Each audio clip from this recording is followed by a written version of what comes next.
Ok, alors est-ce que c'est parti pendant que je me perds dans mes propres câbles? Est-ce que vous m'entendez?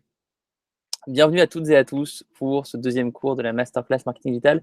J'ai l'impression que je suis très près de mon écran et donc on voit ma tête en énorme, ce que je n'aime pas forcément.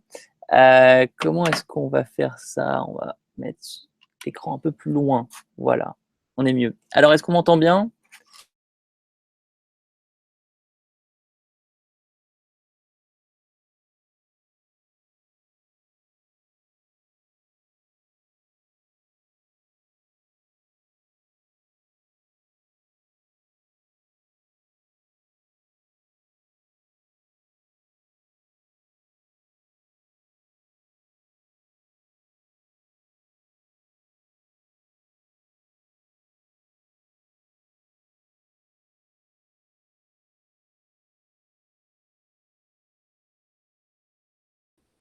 Est-ce que vous m'entendez bien cette fois?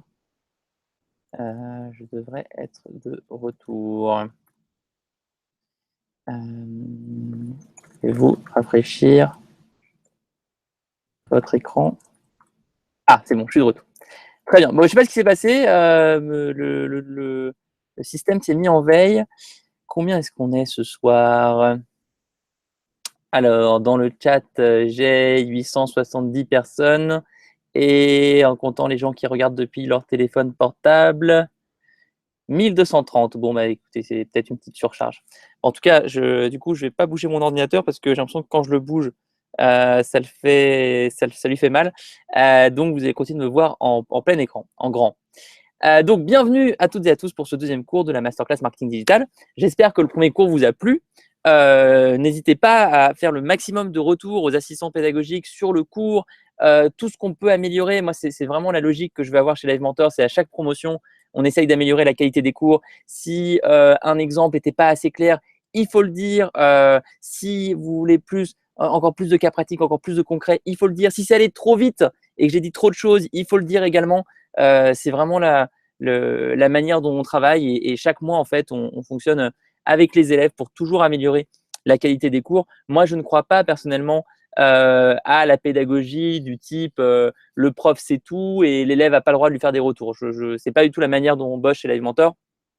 Au contraire, je pense qu'il faut sortir de ce schéma où on considère que le prof est une sorte de gourou sur son piédestal et on n'a pas le droit de lui parler. Il faut absolument faire le maximum de retours et on est ensemble, c'est une classe. Alors même si on ne se voit pas directement, c'est une classe. D'ailleurs, une classe sur laquelle les sessions diagnostiques sont très importantes, ces sessions donc par téléphone avec les assistants pédagogiques. Et moi-même, j'ai libéré du temps pour faire pas mal de sessions cette semaine. Donc, bah, ce sera un peu la loterie. Vous tomberez, certains d'entre vous tomberont sur moi. Et donc, on va faire ensemble un maximum de travail cette semaine, à la fois sur le persona, la conversion, c'est ce qu'on va voir aujourd'hui, le design, et puis bien sûr, référencement naturel et Facebook qu'on va voir la semaine prochaine. OK? Donc, on commence tout de suite. Je vous partage mon écran pour commencer ce cours sur le design et sur les 5 uniques éléments qu'il doit y avoir sur votre site internet. Est-ce que je vous ai parlé du skateboard? Est-ce que je vous ai parlé du skateboard lors du premier cours? Dites-moi dans le chat. Fred, ça fait plaisir de voir ton message. Fred qui dit dans le chat, merci, j'ai eu mon premier entretien diagnostic et c'est top. Très bien. Alors, je ne vous ai pas parlé du skateboard. Très bien.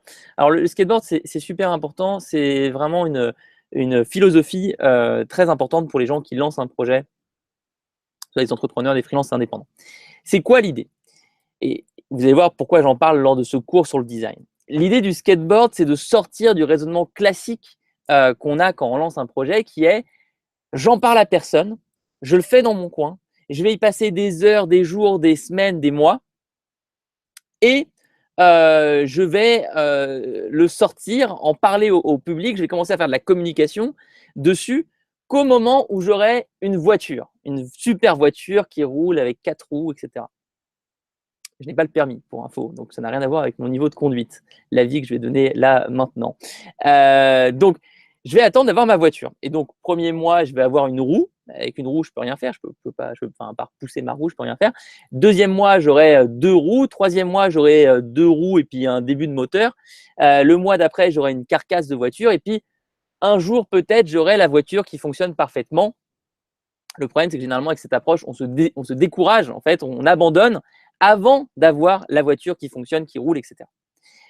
L'autre approche, l'approche qu'on enseigne chez Live Mentor, quelle que soit la formation choisie, c'est l'approche skateboard. On commence avec un skateboard. On essaye d'avoir quelque chose qui nous permet d'avancer. Un skateboard, on peut se mettre dessus. On avance pas très vite, effectivement, beaucoup moins vite qu'avec une voiture, mais on avance quand même. Et ensuite, on rajoute des choses. On rajoute des roues pour avoir un tricycle. Et ensuite, on passe à un vélo. Ensuite, on passe à une moto, etc. Vous avez compris l'idée. L'idée, c'est dès le début d'avoir quelque chose qui fonctionne, quelque chose qui permet d'avancer. Concrètement, ça veut dire quoi si on prend le cas du marketing digital? Au lieu d'avoir dès le début une chaîne YouTube, un compte Twitter, un compte Instagram et d'essayer de tout préparer pour faire un énorme lancement, on commence uniquement avec une newsletter, par exemple. Et ensuite, on rajoute un site internet. Ensuite, on rajoute un compte Twitter, etc. On fait les choses par étapes, mais on les fait et tout de suite, on est actif. Si vous prenez l'histoire de Live Mentor a commencé avec historiquement juste une newsletter. Il n'y avait qu'une newsletter. Ensuite, il y a eu un site. Ensuite, il y a eu des publicités Facebook. Ensuite, il y a eu la page Facebook. Au début, il y avait même pas, il y avait rien sur la page Facebook. Aujourd'hui, on fait encore très peu de choses sur Twitter et sur YouTube, par exemple. Quasiment rien. Et c'est essentiel. Quand, là, vous allez voir, j'ai envoyé une newsletter d'ailleurs vendredi. Je suis en train de recruter 40 personnes pour l'équipe Live Mentor. Quand je fais passer des entretiens de recrutement, j'ai des types qui me disent: ah, moi, je veux absolument rejoindre Live Mentor et je pense qu'on fera des choses sur YouTube, sur Instagram, sur Twitter. Je leur dis: non, non, non, non, surtout pas. Si tu veux faire ça, on ne va pas pouvoir bosser ensemble parce que tout l'enseignement, la pédagogie de Live Mentor, c'est l'approche skateboard. On fait les choses pas à pas.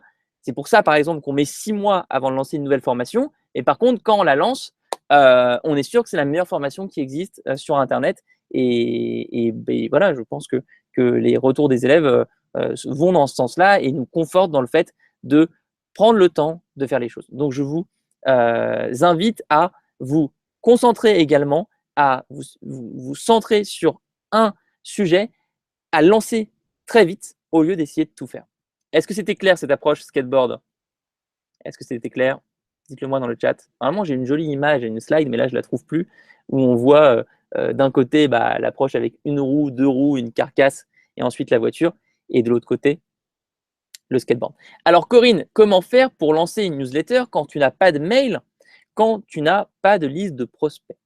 Et bien, justement, tu essayes de faire monter cette liste avec, par exemple, des publicités Facebook, mais ça peut être avec des articles invités.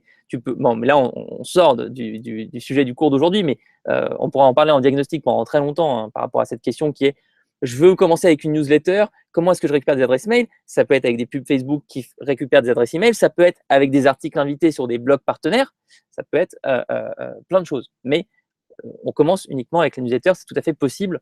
C'est ce que j'ai fait, moi, par exemple, sur Live Mentor.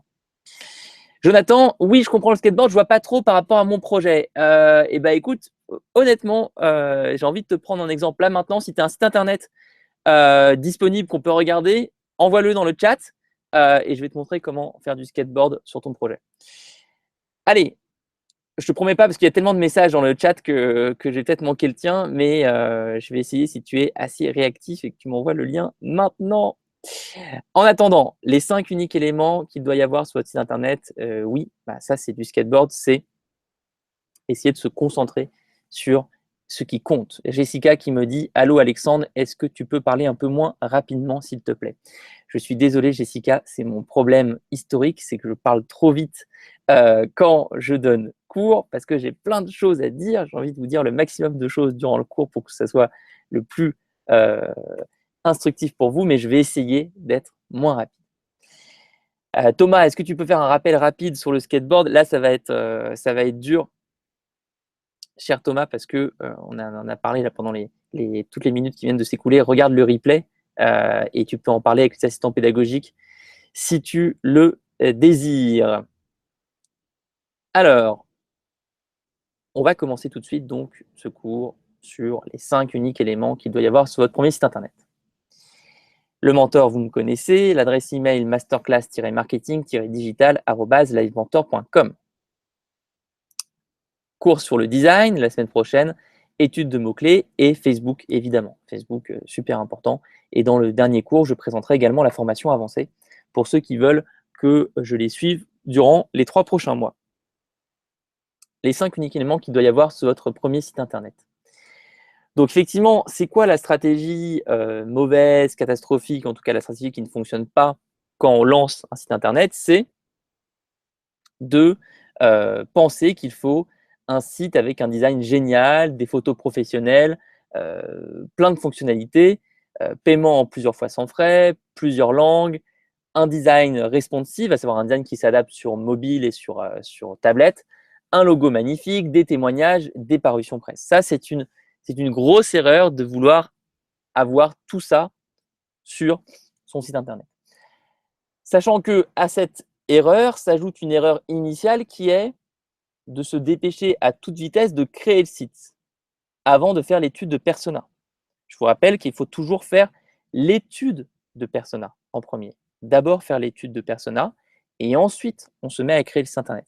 Et par contre, quand on se met à créer le site internet, on ne cherche pas à avoir un design génial, des photos professionnelles, plein de fonctionnalités dès le début. On ne cherche pas à avoir tout ça dès le début, surtout pas. Donc oui, on veut tous le plus beau des sites. Moi, j'adore les jolis designs, mais on n'en a pas besoin du tout pour démarrer.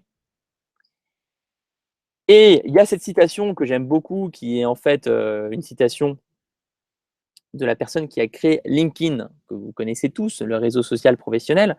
Le fondateur de LinkedIn avait fait cette citation qui est restée célèbre.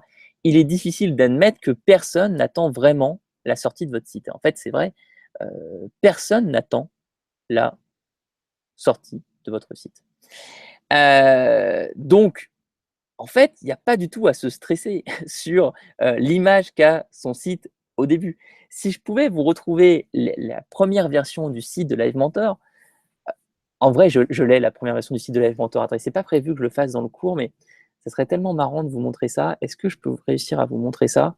Je crois que vous allez quitter le cours peut-être tout de suite en vous disant mais ce mec est fou, ce qu'il a fait est tellement horrible, on ne peut pas lui faire confiance, mais peut-être que certains resteront et se diront qu'effectivement, seule la progression compte. Où est-ce que j'ai mis ça? Alors, c'est ici. Non, je ne sais plus où c'est. Ah, c'est dommage, je ne sais plus où c'est. Bah, je peux trouver quelque chose. Alors, je ne sais pas si vous allez bien voir. Alors, on va essayer de le faire comme ça. Ah oui, là, ici, on peut le voir. Alors, je vous partage mon écran et voilà à quoi ressemblait le tout premier site de Live Mentor. Donc, il y a toutes les erreurs possibles et inimaginables. Premièrement, le site est en anglais. Bon, les types sont fous, ils se disent tout de suite qu'ils vont avoir des élèves partout dans le monde. Le site est en anglais. Là, vous ne le voyez pas, mais il y a plein de fonctionnalités cachées. Il y a l'insertion d'une vidéo, donc il y a réalisation d'une vidéo dès le début. Il y a de la visioconférence, il y a des tonnes de fonctionnalités. Et en plus, le design n'est pas beau du tout. Donc, qu'est-ce qu'il faut en fait en tirer comme conclusion? C'est qu'il fallait mieux faire un site en français au lieu de le faire en français et en anglais, limiter le nombre de fonctionnalités et avoir un design par contre qui est correct. Avoir un skateboard, mais pas forcément un skateboard moche, un skateboard qui est plutôt beau. Bon, il y a plein d'autres trucs que je pourrais retrouver sur la première version du site de Live Mentor, mais pour vous montrer que il faut vraiment avoir le bon état d'esprit quand il s'agit du design d'un site internet. Donc, les 5 uniques éléments qu'il doit y avoir. Un nom. Ne cherchez pas le meilleur. Live Mentor a changé 2 fois de nom. Donc, premièrement, effectivement, j'avais détaillé tous ces éléments. On va parler du nom. Ensuite, on va parler des photos prises de banque d'images. OK? On va expliquer pourquoi il faut embaucher un photographe plus tard. Là, on veut juste meubler le site dans un premier temps. Ensuite, on va parler des articles, du contenu. J'ai vu un message dans le chat d'une élève qui disait quoi? Qu'est-ce qu'elle disait? Elle disait je vois plein de messages qui disent qu'on peut créer un site internet en 1 heure, c'est n'importe quoi, faire du contenu, ça prend du temps. Bon, alors ici, il y a plusieurs choses. Effectivement, le site en 1 heure, c'est possible, mais c'est un site vide. C'est une coquille vide. Mais si tu arrives déjà à faire ta coquille en 1 heure, c'est très bien. C'est-à-dire que tu as ton architecture. Ensuite, sur le contenu, Non, justement, il ne faut pas y passer plusieurs semaines. Il faut te limiter sur des articles de qualité. Donc, c'est plusieurs jours, c'est pas plusieurs semaines. Et tu as juste besoin d'avoir 2, 3, 4 articles de qualité pour commencer. Le référencement naturel qu'on va voir la semaine prochaine, on s'en occupera plus tard. OK? Ça, c'est très important. Il y a plein de messages dans le chat, je vous jure que j'essaie d'en prendre le maximum, mais c'est dur. Alors, Marine qui dit coder un site en 1 heure, c'est vraiment super dur. En fait, non, non, Marine, parce que si tu utilises des outils comme WordPress, on a une formation là-dessus chez Live Mentor, tu peux tout à fait mettre en place ton WordPress en 1 heure. En vérité, moi, si je veux mettre en place un WordPress, ça me prend 20 minutes parce que j'en ai mis en place une dizaine. Mais si tu as une bonne compréhension de WordPress, ça va être très simple, tu vas pouvoir le faire vraiment rapidement. OK? Raphaël qui confirme dans le chat, WordPress, c'est top. Donc, les articles publiés sur le blog, on n'en veut que quelques-uns et pas 25. Un formulaire pour capturer des emails, évidemment, on doit absolument discuter avec les premiers visiteurs de notre produit, service. Et les emails, ça nous appartient, à la différence de l'algorithme Google ou Facebook. Donc, travailler dès le début sa newsletter, son emailing, c'est indispensable. OK? Parce que les emails vous appartiennent. La première position sur Google, dans les résultats de recherche, elle ne vous appartient pas.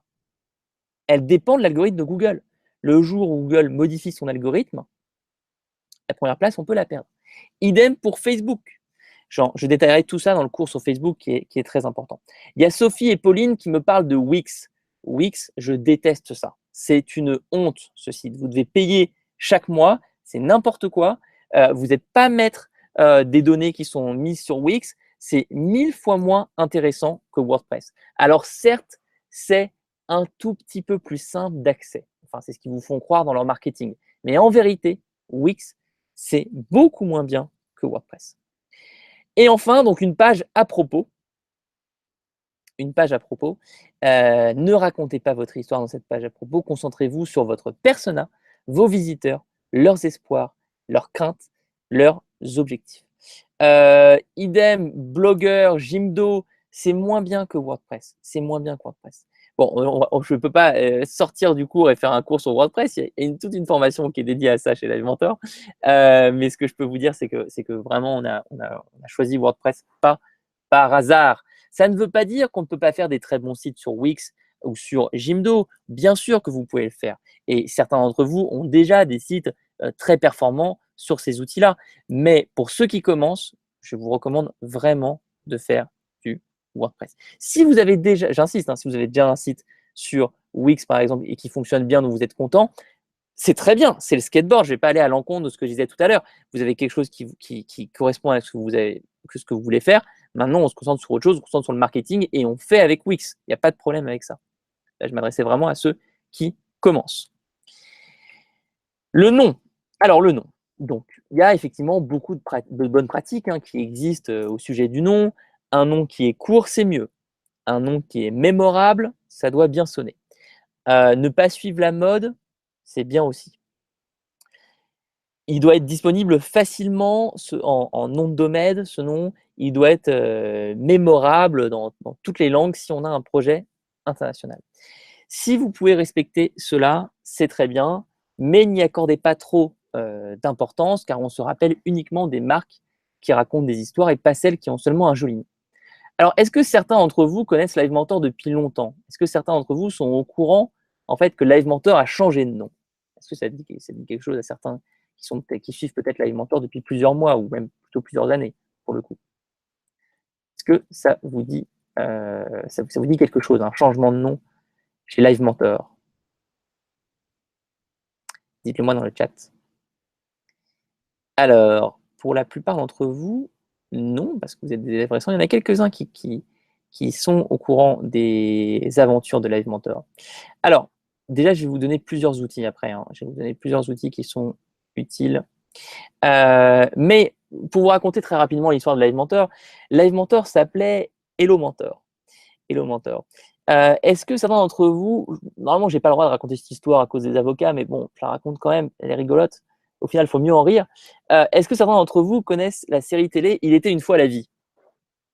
Ça vous dit quelque chose, la série télé avec Il était une fois la vie, donc c'est des petits bonhommes, des petits bonhommes qui vous racontent l'histoire du corps humain, l'anatomie, les globules rouges, les globules blancs. Est-ce que ça vous dit quelque chose? Oui, ça vous dit tous quelque chose? Très bien. Chantal, elle tu pas de télé. Bon, bah, écoute, effectivement, tu connais pas, mais les autres adorent cette série que moi aussi j'adorais d'ailleurs. J'adore encore. Sauf que la société de production de cette série télé avait déposé la marque Hello Maestro, parce que le vieillard à la barbe blanche s'appelle Maestro.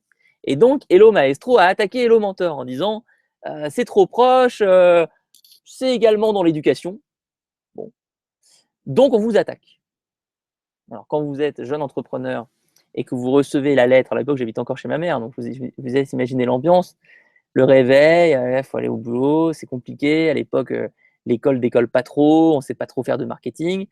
Et puis là, vous voyez la lettre, vous ouvrez, vous êtes assigné en justice, vous devez payer une somme énorme parce que Hello Maestro attaque Hello Mentor.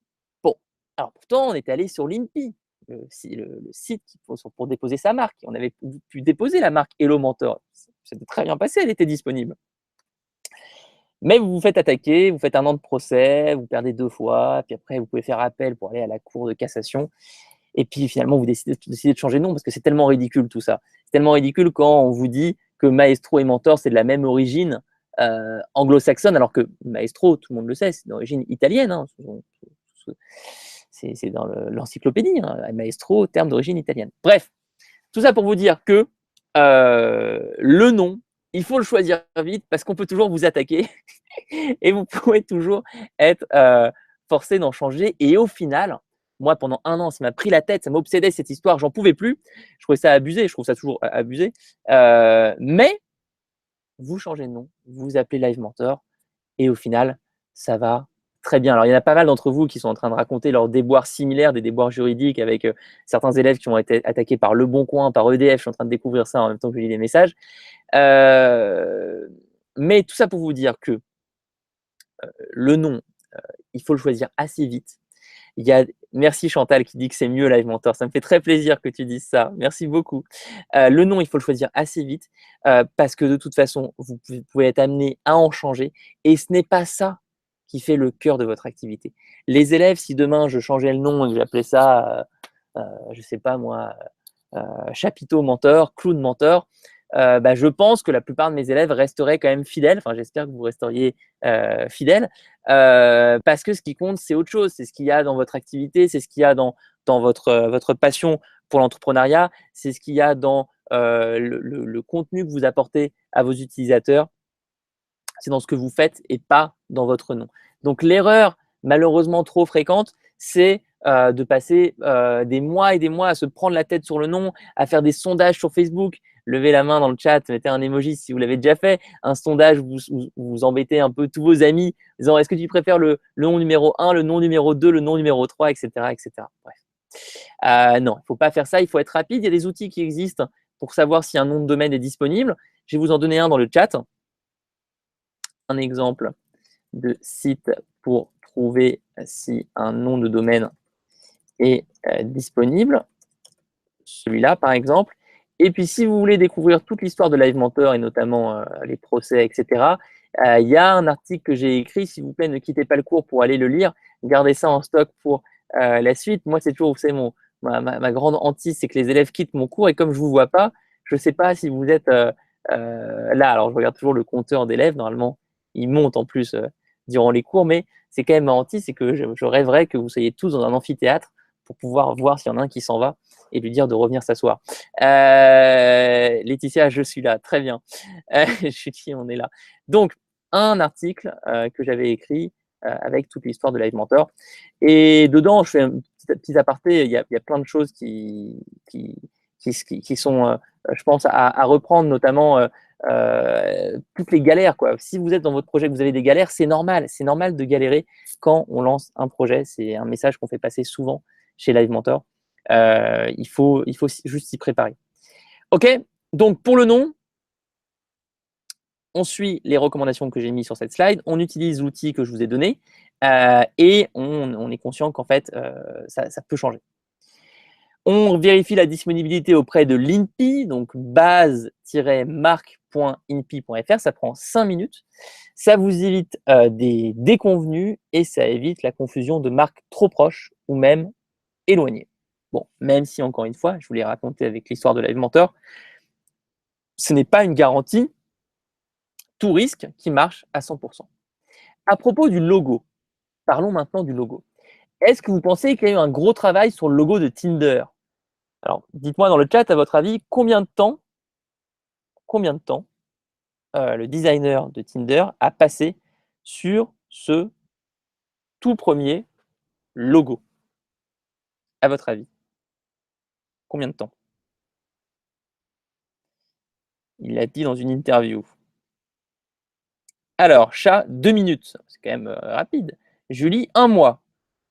Maria, quelques mois.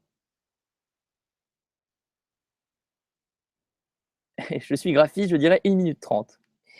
Écoutez, le designer a passé en tout et pour tout 20 minutes sur ce logo. 20 minutes sur ce logo. Bon, 20 minutes. C'est quand même le signe qu'il y a certaines choses sur lesquelles il ne faut pas passer trop de temps. Les images. Alors, les images, ça c'est intéressant. Est-ce que vous connaissez cette histoire? Effectivement, Airbnb a eu une période de sa croissance où ils ont beaucoup accéléré parce qu'ils ont pris des photographes professionnels. Ils ont pris des photographes professionnels pour aller photographier les appartements, les maisons et avoir des photos vraiment de grande qualité sur leur site. Mais si vous allez dans le détail, si vous creusez l'histoire d'Airbnb, vous vous rendez compte qu'en fait, les photographes ne sont apparus que un peu avant l'année 2011. Et donc, leur croissance initiale, vous voyez qu'il y a déjà un début de décollage qui est vraiment sensible, hein. On parle de 300 000 utilisateurs. 300 000 utilisateurs sans les photographes. Donc, au début, ils n'avaient pas de photographe professionnel. Donc, si Airbnb n'en avait pas, on n'a aucune raison, nous, de prendre des photographes professionnels au début quand on se lance. Est-ce que vous pensez que les photos étaient leur priorité au départ? Voilà à quoi ressemblait le site d'Airbnb en sa première version. Est-ce que vous trouvez ça joli? Est-ce que vous trouvez ça joli? Franchement, est-ce qu'il est beau ce site? Moi, je le trouve pas fantastique quand même. Je le trouve pas fantastique, cette première version de site. Il n'y a pas de photographe professionnel du tout. Il n'y a pas eu tout de photographe professionnel. Alors, j'ai un site que je vais vous montrer qui est, je pense, vraiment super important. C'est un site qui est assez magique. Il permet d'en remonter dans le temps et de voir le design d'un site il y a 1 an, il y a 2 ans, il y a 3 ans, il y a 4 ans. C'est extrêmement important. Avant que je vous montre le site, je vais vous donner l'URL, je vais tout vous donner. La logique, c'est quoi? La logique, c'est que malheureusement, quand vous lancez votre activité sur Internet, la première version de votre site, de votre blog, vous allez montrer les premiers designs à vos amis, à votre famille. Et qu'est-ce qui va se passer? Il va se passer la chose suivante. Vous allez avoir des retours de tout le monde sur le design parce que le design, tout le monde peut donner son avis. En tout cas, tout le monde se sent légitime de donner son avis. Et ça, c'est l'horreur que connaissent tous les entrepreneurs, tous les freelances, tous les gens qui lancent un design sur Internet. C'est le retour du papa, de la maman, du petit copain, de la copine, etc. qui dit « Ah, c'est pas mal, mais moi, je mettrais plus du rouge, je mettrais plus du bleu, ou je mettrais ça, je mettrais ça, je mettrais ça. » Le problème, c'est que les personnes qui vous font ces retours-là basent leur avis sur les sites qu'ils voient tous les jours, qui sont des sites très matures. Ils se basent sur le design actuel de Facebook, le design actuel d'Airbnb, le design actuel de la Fnac.com. Or, ce design, c'est le design actuel. Vous ne devez pas vous comparer au design actuel. Vous devez vous comparer au design initial. Parce que quand vous faites ça, vous comprenez que tous les sites qu'on adore aujourd'hui ont commencé avec des designs extrêmement limités, avec très peu de fonctionnalités. Et c'est pour ça que ça a marché. Parce que c'était simple, parce que c'était facile à comprendre. OK? C'est clair pour tout le monde? Ça parle à quelques-uns, ces situations familiales ou amicales un peu tendues avec des retours. Moi, je me rappelle qu'aux la première année de Live Mentor, je me suis engueulé quasiment avec tous mes copains qui étaient pas entrepreneurs, qui avaient des jobs classiques en CDI et qui faisaient des retours, comment dire ça de manière agréable, pas très pertinent. Voilà, on ne va pas être méchant avec eux. Je les aime toujours beaucoup, mais là-dessus, c'était pas très utile. Donc, le site s'appelle Wayback Machine. Je vais vous donner le lien, l'URL, vous inquiétez pas. Je vous partage mon écran. Donc là, on est sur la page d'accueil de Wayback Machine. On va mettre Airbnb, OK, et on va mettre parcourir l'histoire. Parcours l'histoire d'Airbnb. Il va charger et là, vous voyez qu'il nous met d'abord des années. Donc 2012, 2013, 2014, 2015, 2016, etc. On va se mettre sur 2012 au tout début. Ah, alors attention, on est sur airbnb.fr, on va se mettre sur airbnb.com, ça sera mieux. Et là, on remonte jusqu'en 2009, parce que airbnb.com a été créé bien avant airbnb.fr. Et là, si je vais dans 2009, j'ai une capture d'écran qui est disponible pour le 4 février 2009. Voilà à quoi ressemblait airbnb.com le 4 février 2009. Alors, est-ce qu'il va charger en intégralité? Alors, des fois, il ne charge pas tout le site, donc il faut un peu naviguer.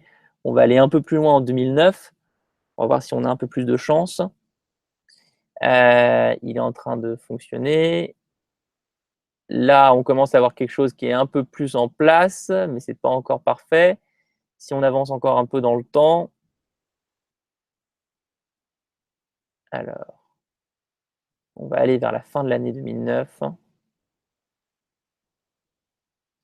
Ce site met toujours un peu de temps, parce que beaucoup de gens l'utilisent en même temps, et parce qu'il stocke un nombre de captures d'écran assez hallucinant. Alors, si on recharge celui-là, est-ce qu'on va avoir un peu plus de chance? Peut-être. Peut-être non plus. Alors, on va aller du coup vers le 2 août 2010. Si je vais vers le 2 août 2010, bon après heureusement l'assistant pédagogique avait fait le travail que je suis en train de refaire moi, il avait trouvé une photo correcte, et c'est ce qu'il a mis dans les slides. J'aimerais bien qu'on puisse en avoir une ici. Bon, on a une idée, quoi. Le problème, c'est que là, c'est un peu cassé. Normalement, c'est aligné ici en horizontal. Mais on voit ici quand même que c'est très sommaire. C'est très sommaire. Le site en question, c'est donc webarchive.org, intitulé Wayback Machine. Je vous mets le lien dans le chat. Donc, le site magique pour remonter dans le temps. Hugo, peut-être que leur site était adapté aux autres sites de l'époque. Non, je peux t'assurer que pas du tout. Pas du tout, pas du tout. Pas du tout. C'était comme tous les sites qui se lancent, un site avec un design extrêmement sommaire. OK? Donc, vous pouvez prendre des concurrents à vous qui sont développés et aller regarder, quand ils se sont lancés, à quoi ressemblait leur site internet. On va repartir sur les slides du cours. Et donc, l'état d'esprit pour la création d'un site internet. Il ne faut pas essayer d'impressionner qui que ce soit avec son design, ça vous coûtera beaucoup trop cher. Tout le monde se moque de votre lancement, à l'exception de vos 2 meilleurs amis, et il vaut mieux démarrer tout petit et progresser vite. Il n'y a que la progression qui compte, c'est un message que je répète constamment. Les articles. Alors, encore et toujours la technique skateboard, effectivement, sur les articles, hein, on ne change pas. On veut vérifier que les articles vont avoir un intérêt pour votre visibilité. On ne veut pas trop se mouiller et rentrer dans des investissements qui pourraient tout faire s'écrouler. Une fois de plus, on va commencer petit. On mise sur des articles de fond ultra qualitatifs et on se concentre sur la promotion de ceci. OK? Question de Benjamin. Mais aujourd'hui, Alex, il faut tout de même avoir un design responsive et qui charge rapidement. Je crois que c'est ce que tu veux dire, Benjamin. Alors, oui, c'est une question de priorisation. C'est sûr que je vais prioriser le fait que mon site passe bien sur iPhone, sur tablette et sur un site internet par rapport au fait d'ajouter plein de moyens de paiement différents. Je vais plutôt prioriser dans un premier temps le design responsive. Tout est une question de priorisation, Benjamin. Vraiment, c'est ça qui est très important. Et avant même le design responsive, je vais prioriser le fait d'avoir un site qui se charge rapidement, qui est réactif. C'est ça qui compte pour moi.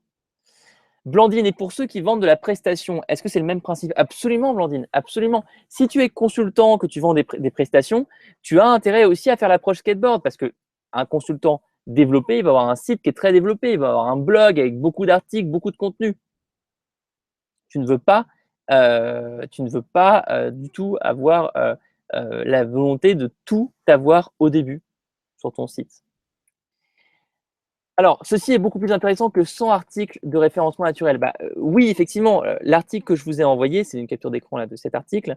Vous allez lire dans le chat l'article sur l'histoire de Live Mentor. J'ai dû y passer en tout, en heures cumulées, 25 heures sur un seul article. Sauf que cet article-là, il a été lu par plus de 100 000 personnes maintenant. Vous avez beaucoup de partages dessus, beaucoup de commentaires, parce que j'ai essayé de prendre le temps de faire quelque chose de qualité. Donc, j'ai passé beaucoup de temps, je suis allé creuser dans l'histoire de Live Mentor, j'ai récupéré des vieilles captures d'écran, j'ai été très transparent, j'ai retravaillé chaque phrase pour que le ton soit un ton qui me soit propre, qui soit propre à la marque Live Mentor, qui soit proche des élèves. Beaucoup de copywriting sur cet article-là. Essayer d'avoir plein de petites phrases qui montrent l'état d'esprit de Live Mentor. Par exemple, je raconte l'histoire de mon premier cours en ligne. Donc, il y a une phrase dont je me souviens par cœur que j'ai écrite dans cet article. Je raconte donc que je m'apprête à donner mon premier cours sur Skype, que je suis en pyjama. Je suis en pyjama. C'est le premier cours sur Skype que j'ai donné il y a très très longtemps, il y a 7 ans maintenant. Je me dis, ah mais je devrais peut-être m'habiller. Et je commence à m'habiller, à mettre un jean, une chemise. Et puis en fait, je réalise qu'à l'époque, j'ai même pas de webcam, que l'élève va pas venir chez moi. Donc je réalise que c'est complètement absurde. Donc finalement, je me déshabille, je me remets en pyjama. Et c'est ce genre de petites phrases qui ont fait le succès de l'article. Il a été repris par différents médias que vous connaissez peut-être comme Madines.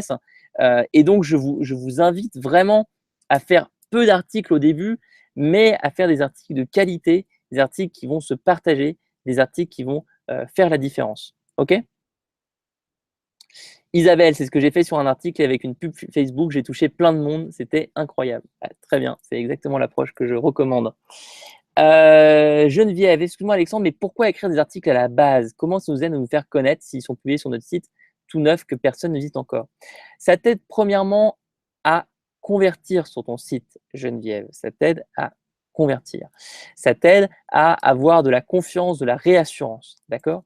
Ensuite, ton site, si tu le mets en ligne et qu'effectivement tu fais que ça, personne ne viendra dessus. Donc, le but, c'est d'aller prendre ces articles et les diffuser sur des sites partenaires, par exemple, ou les diffuser sur ta page Facebook, ou les diffuser dans une newsletter, ou les diffuser sur Twitter. Bref, à faire du marketing digital, et c'est pour ça que tu es en formation avec moi d'ailleurs. Mais ces articles, ils vont être juste essentiels en fait. Ils vont être essentiels. Laura, peut-on retravailler des articles sans se voir pénalisé en référencement? Bien sûr que tu peux retravailler tes articles et au contraire, ça va favoriser ton référencement naturel parce que Google va avoir des modifications et il va se dire « Ah, c'est très bien, l'article a été mis à jour, je vais le réindexer. » D'accord? On en parle la semaine prochaine, il faut le faire de la bonne manière dans le cours sur le référencement naturel. J'ai plein de messages, je suis désolé, j'arrive pas à les prendre tous. Il y en a beaucoup trop. Alors, Marie, je vois pas dans quelle partie du site on diffuse des articles en fait. Ça peut être sur un blog que tu associes au site, ça peut être dans certaines sections du site, tout dépend de ton activité. On voit ça en diagnostic, Marie, il y a aucun problème là, tu t'inventes des soucis, ne t'inquiète pas vraiment. On va trouver une section sur ton site pour mettre les articles, c'est très simple. L'emailing, alors, l'emailing, pourquoi est-ce que je l'ai mis dans les 5 éléments essentiels pour la première version d'un site internet? Parce que vous devez absolument avoir des emails, vous devez parler à vos premiers internautes utilisateurs. Le SEO Google, le référencement naturel, la publicité Facebook ou AdWords, c'est d'excellents moyens d'amener du trafic, mais vous ne devez pas perdre ce trafic-là. Trop d'entrepreneurs, encore une fois, oublie la métaphore du mariage. Moi, j'adore cette métaphore. Si vous rencontrez quelqu'un pour la première fois, un garçon, une fille, et que vous lui proposez de vous épouser, c'est un peu trop direct comme approche. Il faut mieux proposer un premier rendez-vous. Et c'est un peu la même chose quand on se lance sur Internet et que personne ne nous connaît. Vous avez un site e-commerce, par exemple, vous vendez des maillots de bain, vous vendez des casques de moto, vous vendez des chaises, vous vendez quoi que ce soit, des bijoux.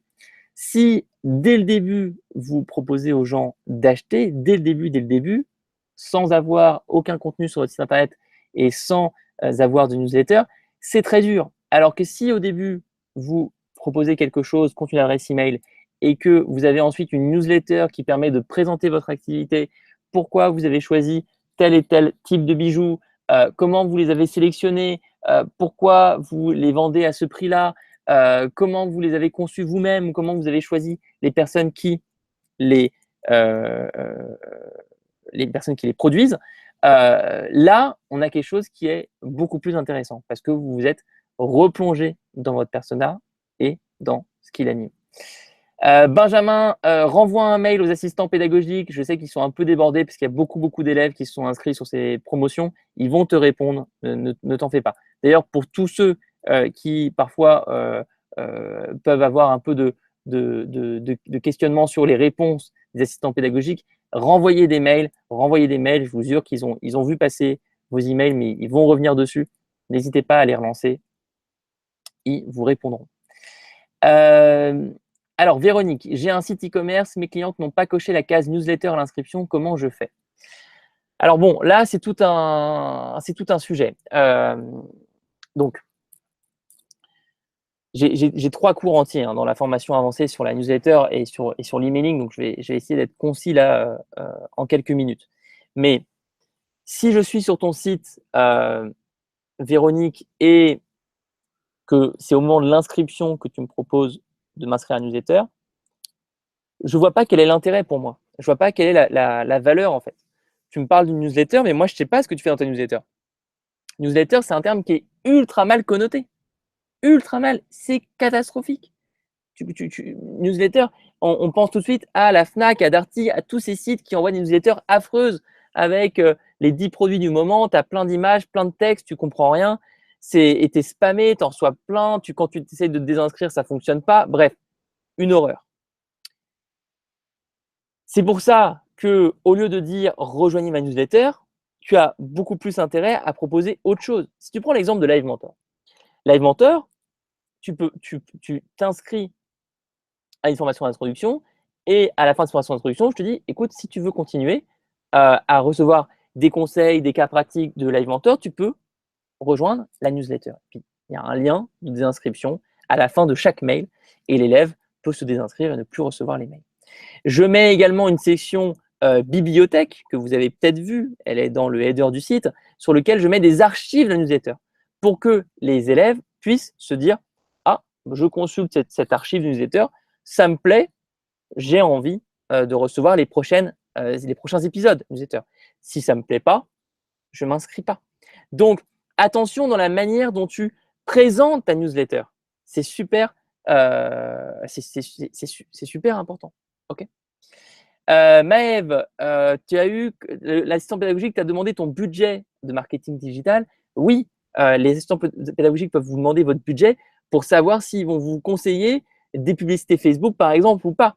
C'est important de savoir si vous avez du budget ou pas. Si vous n'avez pas du tout de budget, les conseils vont être différents. On va vous orienter plutôt vers des tactiques de marketing gratuites qui ne sont pas idéales, ne sont pas parfaites. C'est mieux si vous avez un petit budget, 10 euros, 20 euros même, 30 euros pour sponsoriser des articles sur Facebook, par exemple. J'en parlerai la semaine prochaine. Mais c'est important de le dire si vous avez vraiment pas du tout de budget. Dans ce cas-là, il faut se concentrer sur la newsletter, d'ailleurs, justement, et le référencement naturel, pour le coup. OK? Alors, justement, comment donc comment faire grandir sa base d'email? Comment faire grandir sa base newsletter? Une option, c'est de proposer déjà aux gens de s'inscrire. Et ça peut être le cas via ce qu'on appelle une capture d'email, donc un lead magnet. On va regarder un exemple avec un site e-commerce que certains connaissent peut-être qui s'appelle Bungle. Donc Bungle, c'est un site e-commerce qui a une grosse activité de blog, ok, et qui a surtout une énorme newsletter. Ça, c'est quelque chose qui est très, très, très important pour eux, cette newsletter. C'est quelque chose qui est juste fondamental pour Bonne Gueule. Donc, ils ont sur leur site toute cette section de conseils, cette section d'astuces, et on va partager l'écran. Vous avez donc ici plein d'articles et vous avez le mémo shopping afin de recevoir les conseils de base pour bien t'habiller. Ils ne parlent pas de newsletter, ils parlent de mémo shopping afin de recevoir les conseils de base pour bien t'habiller. Téléchargez gratuitement. Bienvenue sur Bonne Gueule. J'améliore mon style. Donc tu vois qu'ici, on ne parle pas de newsletter, on parle de mémo shopping afin de recevoir les conseils de base pour bien t'habiller. Bon, je comprends tout de suite de quoi on parle. C'est une petite nuance, mais qui fait toute la différence entre un taux de conversion à 15% et un taux de conversion à 0,1%. Si tu mets un bouton « Rejoindre ma newsletter », tu auras 0,1%. Si tu mets le mémo shopping afin de recevoir les conseils de base bien t'habiller, tu peux monter jusqu'à 15%. Eux, c'est leur stat, ils sont à 15% de conversion sur cette capture d'email. Donc, c'est des très bonnes statistiques. OK? Alors, et oui, Carole, dans le mail que tu envoies à la personne, tu lui dis vous devez confirmer votre inscription. OK? Et tu lui expliques légalement qu'elle doit confirmer son inscription à la newsletter pour être en règle. D'accord? Surtout pas envoyer des mails à des gens qui n'ont pas voulu recevoir ces mails-là. Ça, c'est juste pas du tout la manière dont moi, je fais du marketing.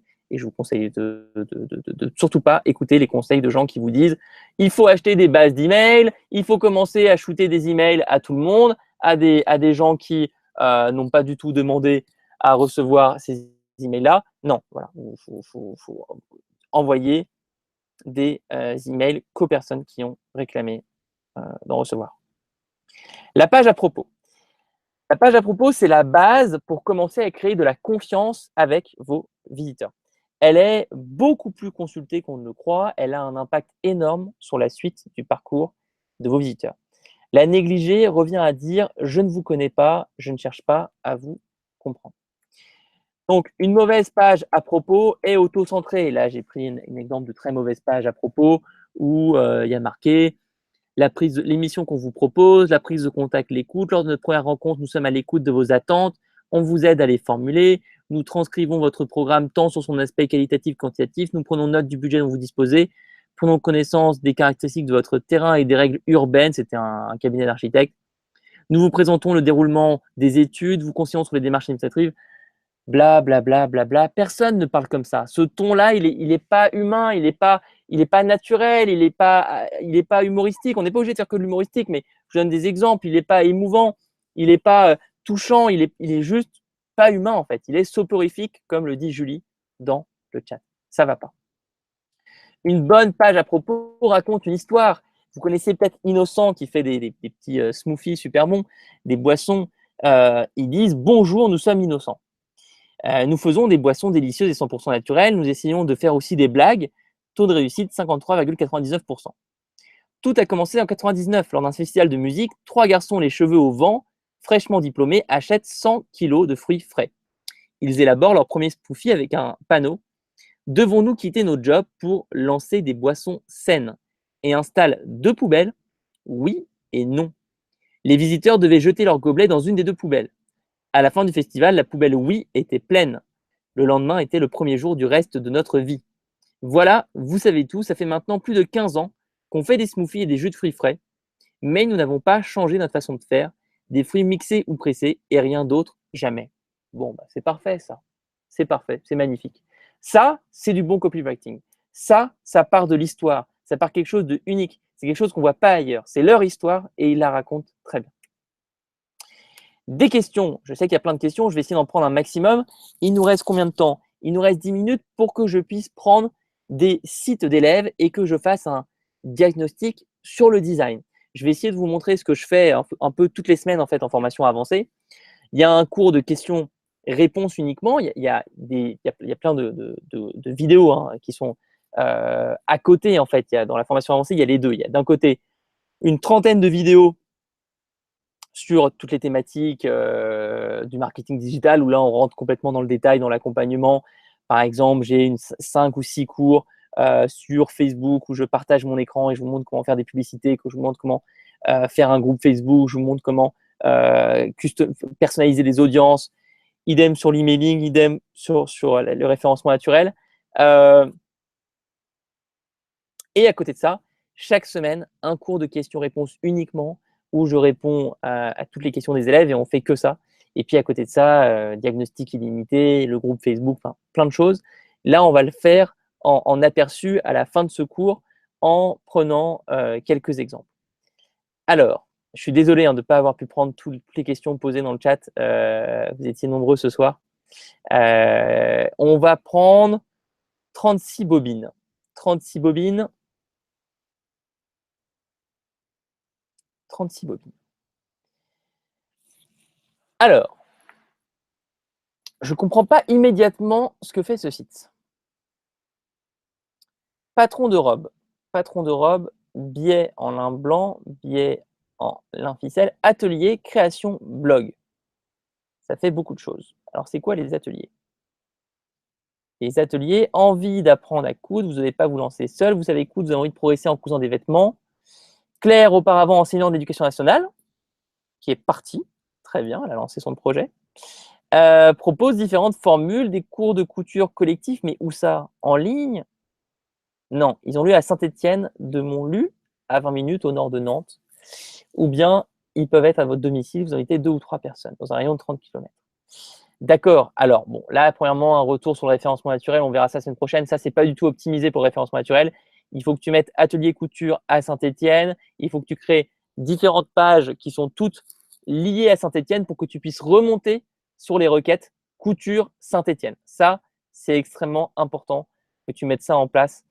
Claire, là, il faut reprendre tout le référencement naturel. On verra ça vraiment lors du cours de la semaine prochaine.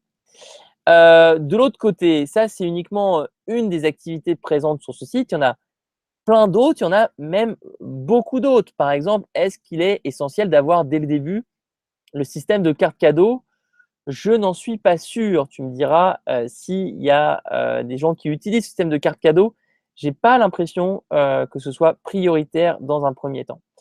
Là, je vais essayer de comprendre en fait tout ce qu'on a. On a des tissus par qualité. Par exemple, coton biologique. Je vois beaucoup de produits. J'en vois plein. 28 produits dans la section coton biologique.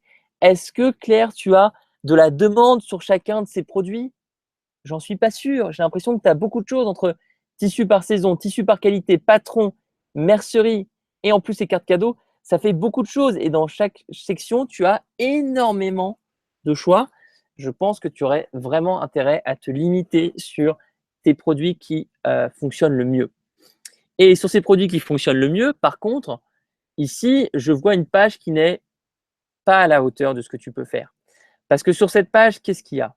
Il y a en fait très peu de texte. Patron de robe ou top minorque, top robe à bretelles foncées, taille resserrée par un lien coulissant, décolleté devant moyen en V.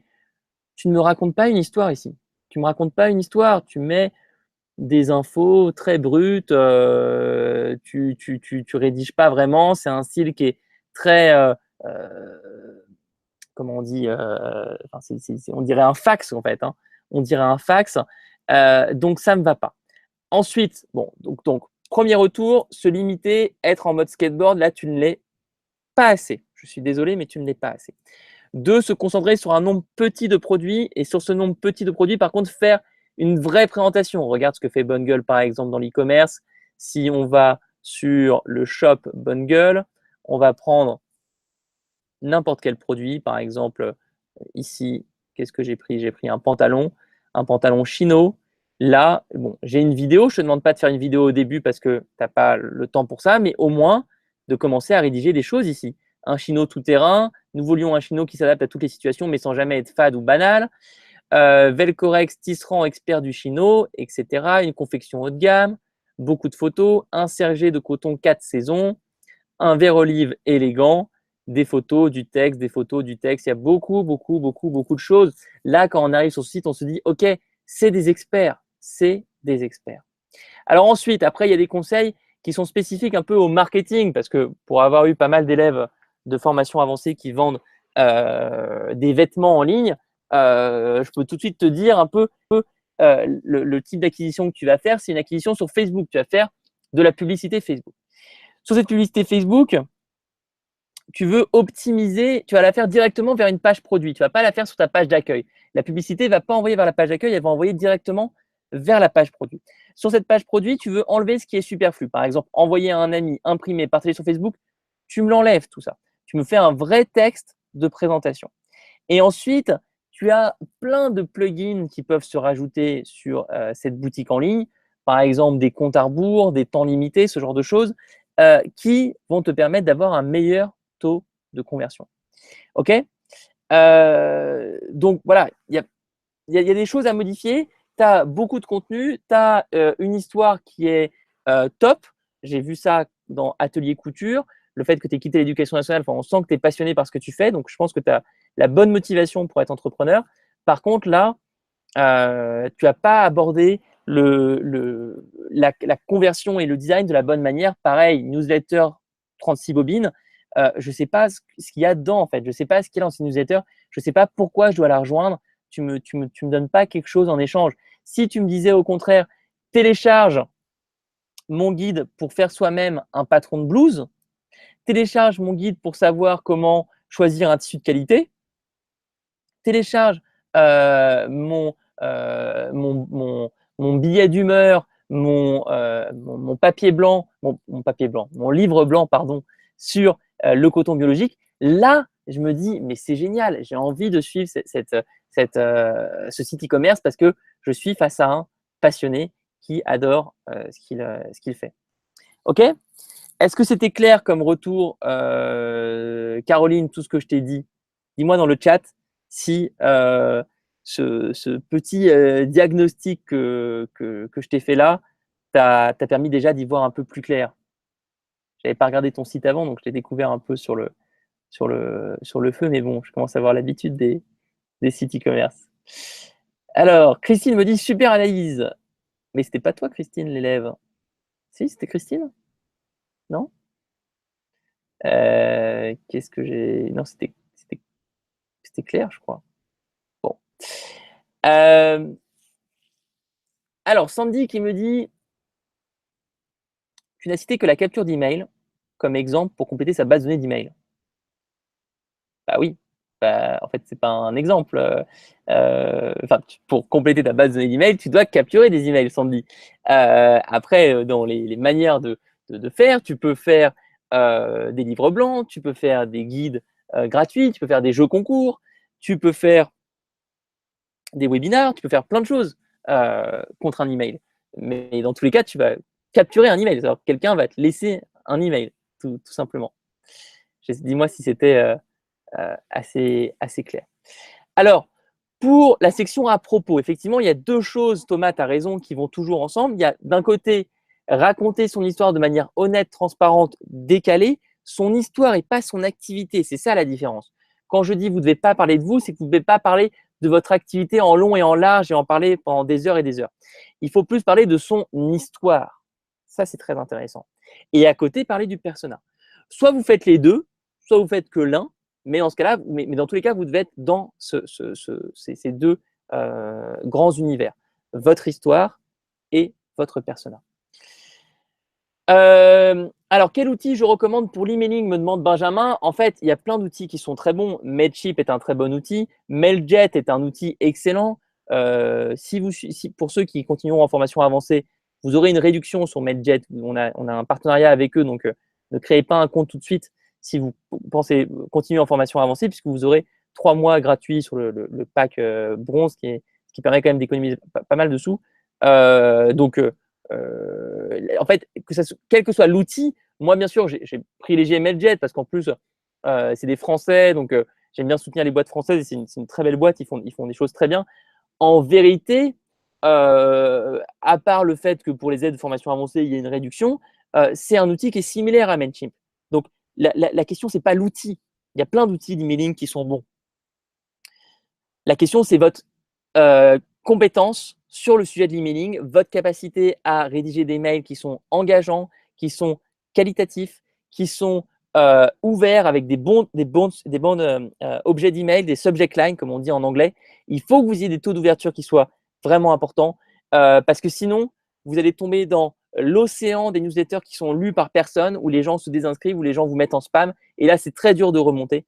Donc, toujours bien soigner son écriture et se former en copywriting, se former sur l'emailing, sur le storytelling. OK? Alors, Sandra recontacte l'assistant pédagogique pour qu'on puisse voir ensemble. Ça m'intéresse de creuser et dis-lui, c'est Alex qui m'a dit dans le chat de vous recontacter. Alors, Élise, tous les outils que j'ai mentionnés d'emailing stockent tes emails pour toi. Le cours est fini. Merci Océane pour ce joli message avec les cœurs. C'est très sympa. J'espère qu'il vous a plu ce cours. J'ai préparé un petit devoir à faire sur Facebook. C'est très utile pour moi de voir vos réponses sur les commentaires Facebook. Ça nous permet d'avoir plus d'efficacité dans les diagnostics parce qu'on connaît mieux vos projets et vous avez le lien pour contacter des assistants pédagogiques. Est-ce qu'il vous a plu ce cours? Est-ce que vous avez donné envie de continuer à faire de la communication, du marketing, à foncer sur votre projet? Parce que, encore une fois, moi, je considère que tout le monde peut réussir son projet. Il n'y a que la progression qui compte, quel que soit l'âge de l'élève, quelle que soit la situation. Fred, ouais, beaucoup de messages, j'arrive pas à les parcourir. Fred, génial. Merci Geneviève, merci Jessica, merci Benjamin.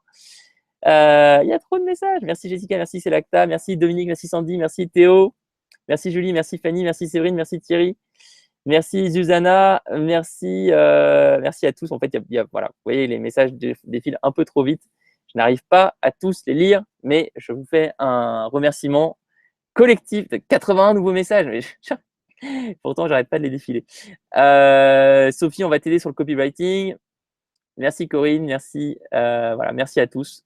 Ça fait très, très, très plaisir de vous lire. C'est pour ça qu'on donne des cours, en fait. Hein. C'est pour avoir des échanges qui sont intéressants avec les élèves et le fait que ça vous plaise, le fait que ça vous donne l'énergie pour foncer, c'est juste la meilleure des reconnaissances qu'on puisse avoir en tant que prof. Donc, merci à toutes et à tous. À bientôt et on se retrouve à bientôt à la semaine prochaine et même à demain pour certains en diagnostic. La semaine prochaine, on traite en cours référencement naturel et Facebook. Non, Stéphane a 43 ans, il est clairement pas trop tard. Certains de mes plus vieux élèves que je suis là depuis plusieurs mois en formation avancée ont 60 ans. Je pense à Nelly qui a 62 ans, qui a un site e-commerce. Je pense à Marion et Marine, mais je ne sais plus laquelle est la plus âgée. Elles ont toutes les deux plus de 55 ans. Elles sont top, deux blogueuses. Donc oui, l'âge, c'est pas du tout un sujet. Regarde, moi, par exemple, je suis très jeune et je suis prof. Donc, et je pense être meilleur que pas mal de profs plus âgés. Donc, dans un sens comme dans l'autre, il n'y a pas d'âge. Et sur Internet, on voit pas ta tête. Enfin, moi, on voit ma tête, mais on voit pas ta carte d'identité, si je puis dire. Donc, bref, ce qui compte, c'est les compétences. C'est tout. Et on est très content de faire une école où les gens peuvent venir, quel que soit leur âge. Là où dans des écoles plus traditionnelles, vous ne pouvez pas venir si vous avez plus de 25 ans, plus de 30 ans, etc., etc. Bref, à bientôt. Salut à toutes et à tous et on se retrouve à la semaine prochaine. Ciao!